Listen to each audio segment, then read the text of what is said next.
Today's guest stands at the stepping stone of a new era in aviation history. Since the first power of flight, the piston engine had been the center of the aircraft. We invented the rotary, the inline, and the radial engine. And these power plants were the pulsating heart of any aircraft. But when World War II came into its closing phase, a new contender appeared.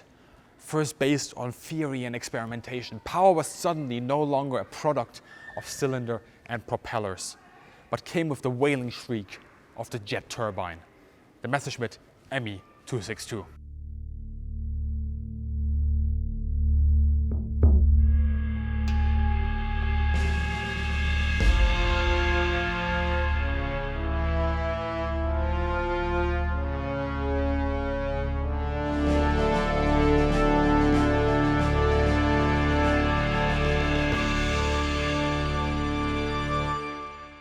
Hello everybody and welcome back to Military Aviation History. I'm your host Bismarck and today I'm at the Flugwerft Schleissheim, part of the Deutsche Museum in Munich, looking at an iconic aircraft from World War II. While the Messerschmitt Me 262 was not the first jet aircraft, it was the first to be fielded and used in combat in significant numbers. Of both historical and technological significance, let's explore the story of this very special aircraft and then have a look inside this one found here at the museum. With the Messerschmitt 262, we often concentrate on a two-year run, 1944 to 1945. And of course, this is when the plane was introduced into the Luftwaffe, when it flew against the Allies, when it saw its success and failures. However, there's one point I want to make clear with this video, is that the story of the 262 is far more than that. To understand this bird's legacy and history, we need to crack open the whole story from the late 1930s over to those final months in World War II. Of course, I can't touch upon everything, but I hope to shed some light on the most important aspects and also highlight those elements in the development of the MX 262 that are usually not discussed. Germany, as many other nations, had been experimenting with the concept and the design of a jet turbine since the late 1920s. Much of this early work was conceptual, and there was enough success for at least the pioneers to press onwards. Nevertheless, the overwhelming majority, in fact the whole industry really, remained locked on the piston engine. In Germany, initially only Heinkel developed a jet aircraft, the Heinkel 178, powered by the Heinkel S3A jet engine. This was the first aircraft to fly with a turbojet, but it failed actually to make a lasting impression in 1939. Interestingly, a year earlier, in mid-1938, the German Air Ministry put plans into motion that would result in the 262. In a meeting with representatives of the industry, they are being told to explore the possibility of integrating a jet turbine engine into an aircraft design. Messerschmitt, as well as other companies, put to paper their first concepts, featuring one or two engine designs. Two companies in fact worked on providing an engine. BMW through their subsidiary Bramo, final product shown here, and Junkers, final product shown here. In 1939, the Air Ministry submits technische Richtlinien, technical specification, on a future jet aircraft capable of exceeding 900 kilometers an hour. Come April of that year, it is still peacetime, Messerschmitt begins designing the P-65.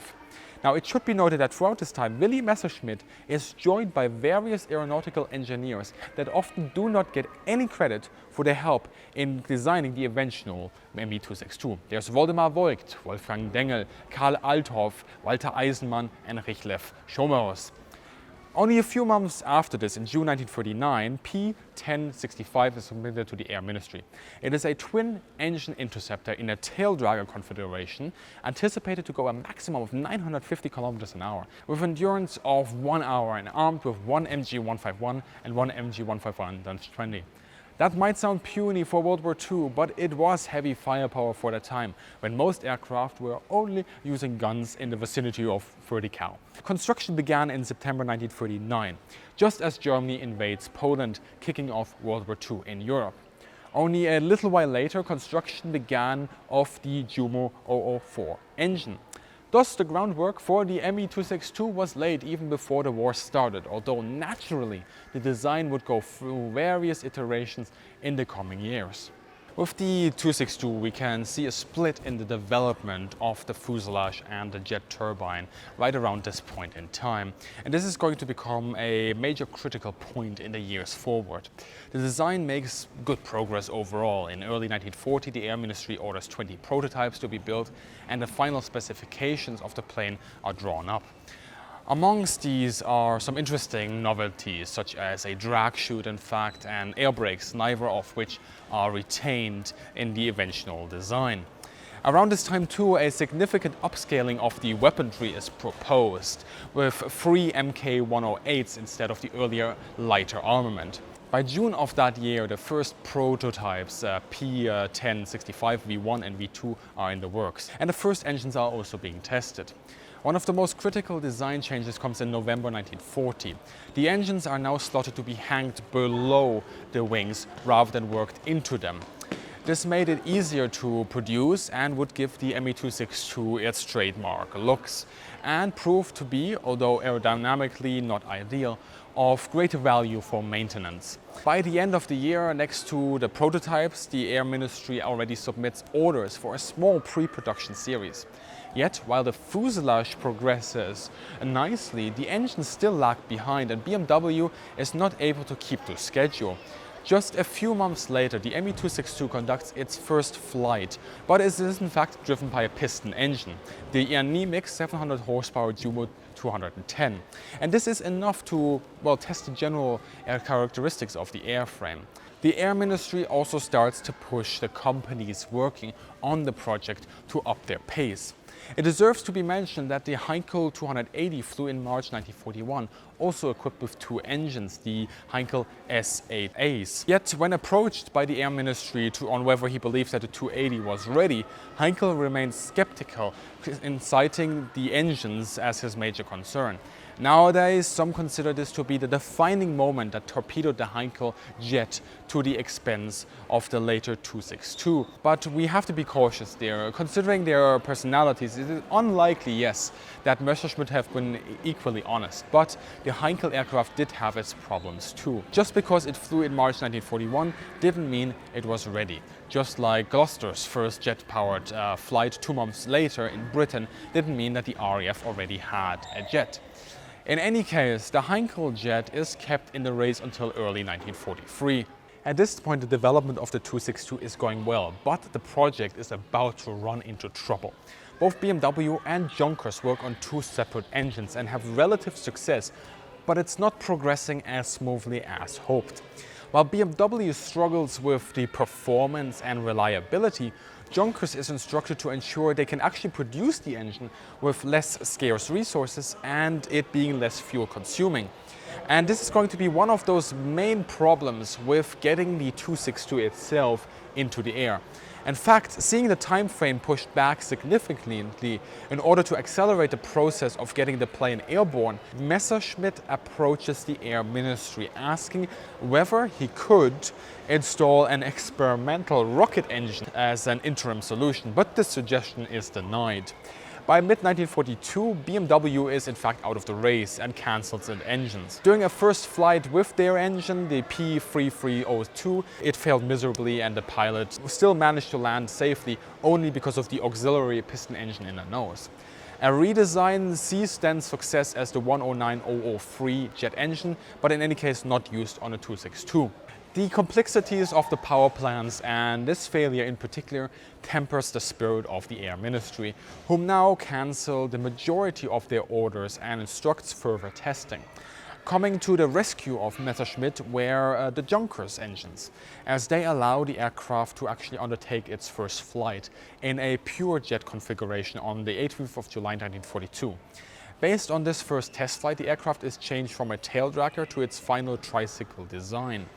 And the plane systems like radios, weapons and armor protection are drawn up. A dive brake is still in the picture, but the drag chute was lost on the way. The Air Ministry also regains confidence and orders new pre-production machines, overwhelmingly telling everybody to just hurry up. And actually it anticipates a monthly output of 20 machines by 1944. So to sum up the present situation, we are now in the closing months of 1942.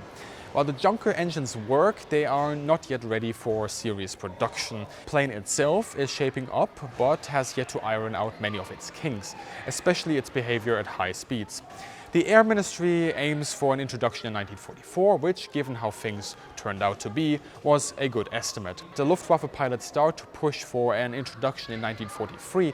Neither the plane nor, in fact, the engine is ready.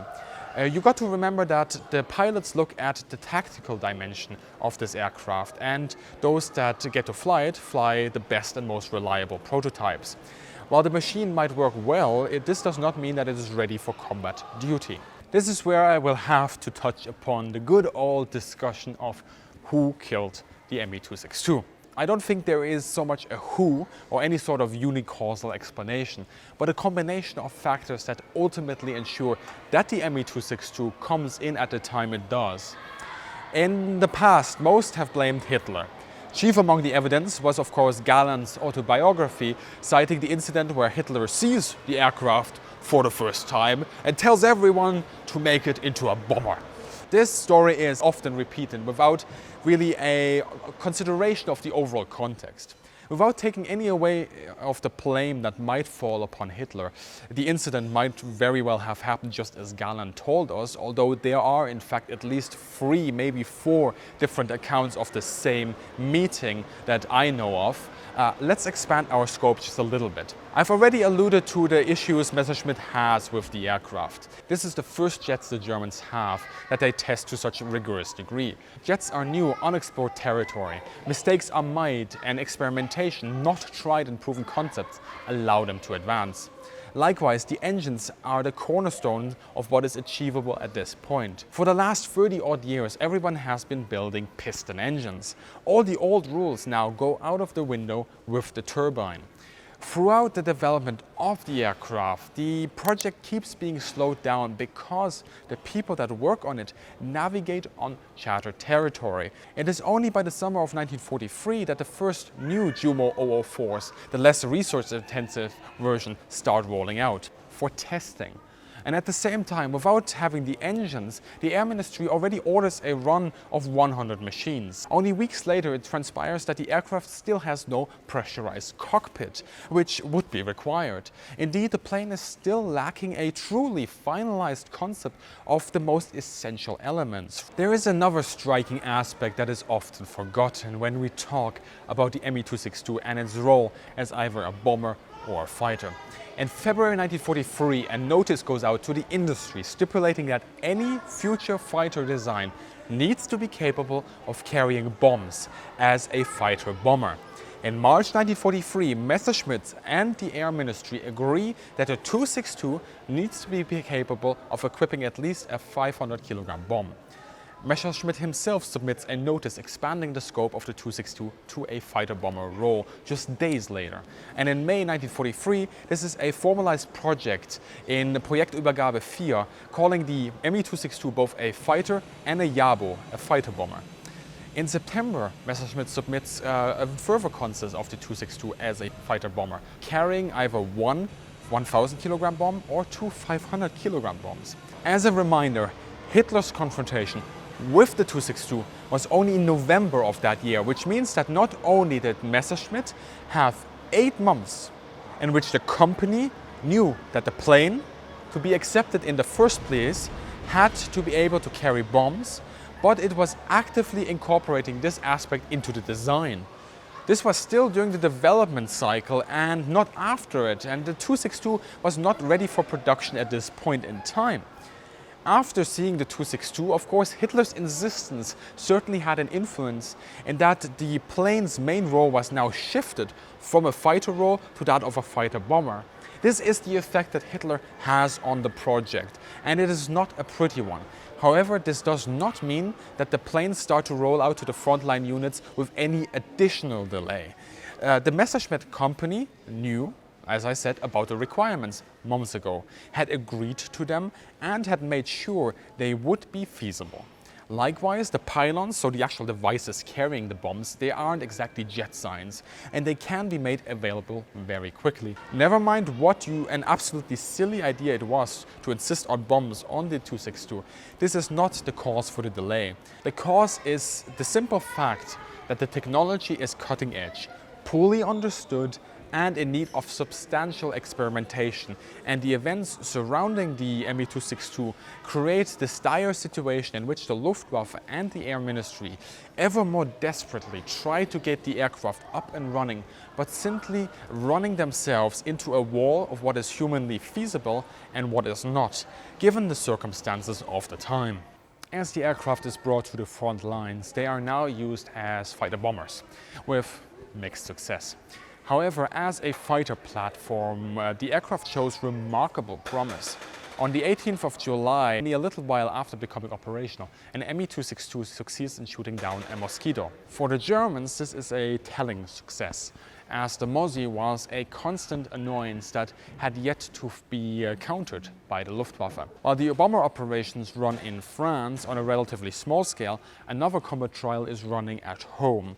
It takes another 2 months into September 1944 for the aircraft to be fully cleared for frontline service, and even that is with a few caveats.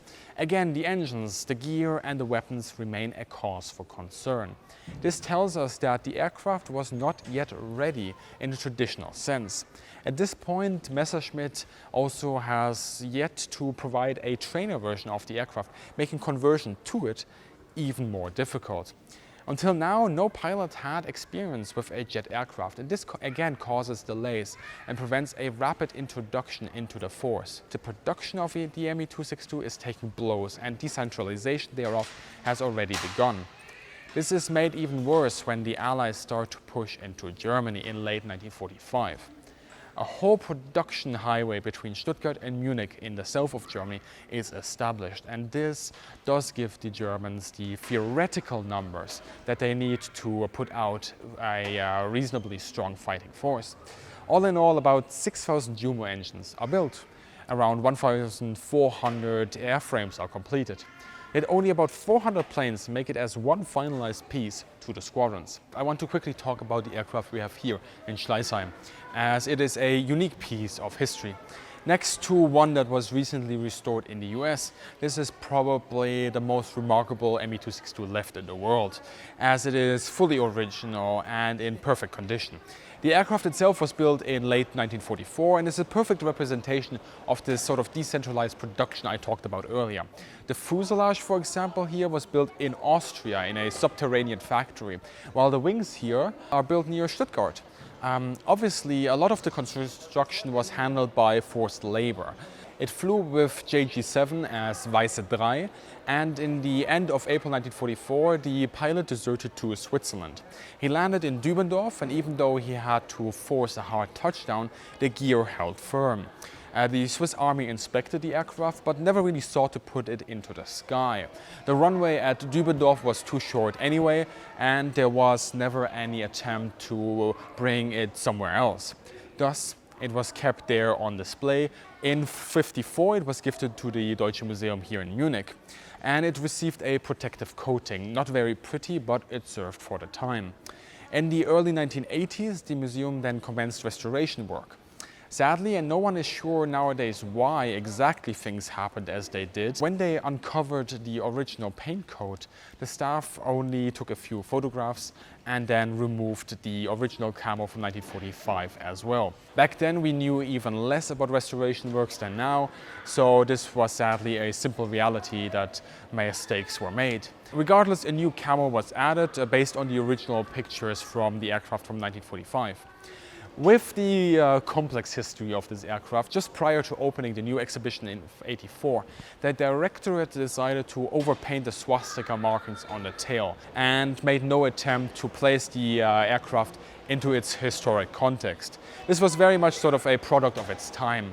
In recent years, the museum has begun to develop a more critical approach to the Me-262, and for 2021, when the new exhibition is planned to open, the aim is, as I understand it, to not just brush over parts of its history because they are inconvenient, but essentially to tackle the challenge head-on, show the technical progress, show the technical realities, and also place it into its historic context, with the warts and all. Let's quickly go over the aircraft's design. The aircraft is 10.6 meters in length, 12.6 meters is the span, and it stands at 3.5. It is powered by two Junkers Jumo 004B turbojets, producing a maximum thrust per engine of around 2,000 pounds. This propels the aircraft to a max speed of 900 kilometers per hour. Empty weight was around 3,800 kilograms with a maximum loaded weight of 6,400 kilograms. The aircraft is armed with a heavy constellation of four 30mm Mk108s with a total capacity of 360 rounds. Now, due to their firing characteristics, they aren't the easiest to shoot at high speeds, but if you do hit with them, they will do some damage. Now, the aircraft is of an all-metal construction. You had multiple longerons, just like the one you see right here, and those are of course covered then with a sort of metal sheet. The aircraft was intended for many different roles, from fighter to fighter bombing, bombing in itself, reconnaissance and night defense. Practically, it was only used as a fighter and a fighter bomber. We also see some peculiar conversions, like a single Me-262 armed with a 50mm cannon, meant to be able to one-shot B-17s from very far away. The idea wasn't practically sound. To secure a hit, the average pilot still needed to get close to the same distance as he would if he was armed with the 30mm cannons, at which point the volume of fire and the ammo supply of those guns made them much more practical than the 50mm. A slightly better alternative was the use of 24 55mm dumbfire R4M rockets that would be fired en masse against bomber formations. The rocket pods, if you ever see one, are actually made out of wood, hinting to the dire, of course, research shortcoming that Germany faced in the closing months of the war. Somewhat of a staple of Messerschmitt's designs, the aircraft also features full wing slats on the leading edge with an interruption here just because of the engine. As a technological product, the Me-262 is quite a marvel. Many pilots that flew her spoke in high tones of the experience, and the fact that the Germans managed to, in fact, push her into service to see some limited tactical success in the closing months of the war also shows the capabilities of this aircraft. The Allies too tried to make sure that they got as much know-how as possible from this aircraft in order to further their own concept and designs following the surrender of the Third Reich. But at the same time, it serves to remember that the Me-262 suffered from quite a few issues. It wasn't flawless, and its production was also indicative of the downfall of Germany in 1945. As the Third Reich fell to pieces, it was desperation and ruthlessness that allowed the Me-262 to get airborne. And that part of the story is also part of the aircraft story. I hope you enjoyed today's episode, and if you did, please consider supporting us on Patreon to help fund more content like this. And you will also get exclusive access to behind-the-scenes footage from today's shoot. I also want to thank the Flugwerft Schleissheim of the Deutsche Museum here in Munich for their unparalleled access to this aircraft. If you want to visit the museum yourself, check out the link down below. As always, please consider liking, sharing and subscribing, and have a great day, good hunting, and see you in the sky.